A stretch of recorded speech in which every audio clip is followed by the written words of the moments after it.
Completely factory Hypercomp V2. Bit of an issue.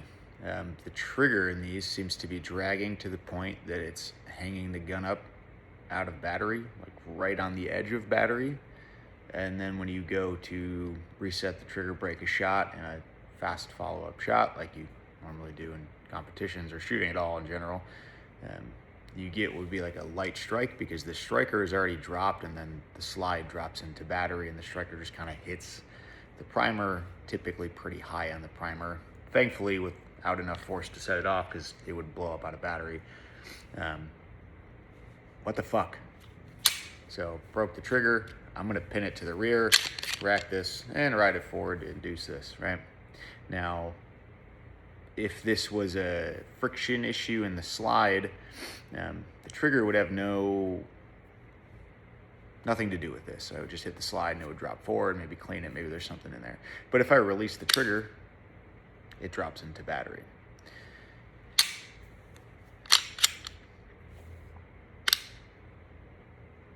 If I don't touch the trigger, there is no amount of helping this go forward that it doesn't still go forward.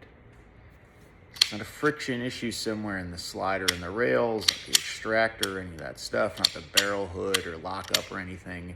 It's something to do with the trigger, right?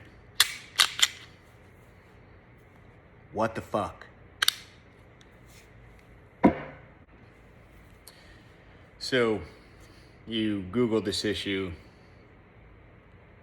It's not uncommon in the V2 hypercomps. There were some failure to extract, failure to feed issues in the V1s. So this is a different problem than that. But this problem itself has been reported. You see it on Reddit, you see it on the internet and other places. And people like to comment, pitch in their 2 cents, say, hey, this will fix it, this will do whatever, blah, blah, blah, blah, blah. So in this one, this is different V2 than the one it's just showing. I have an 18-pound recoil spring. I have a Glock factory striker with a 5-pound striker spring.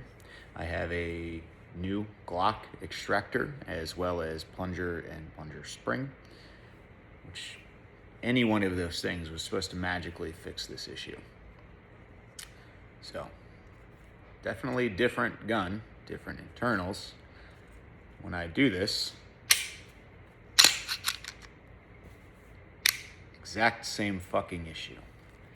No trigger, no amount of riding this forward stops it from going into battery, right? So, oh, you're riding it forward, that's why it's not good. That's not the issue here. The trigger being to the rear is causing internal friction, stopping it, because as soon as I allow the trigger to reset, it goes into battery. That's 2 for 2, completely stock, swapped out all the springs with stuff that's supposed to fix it. Neither of them work.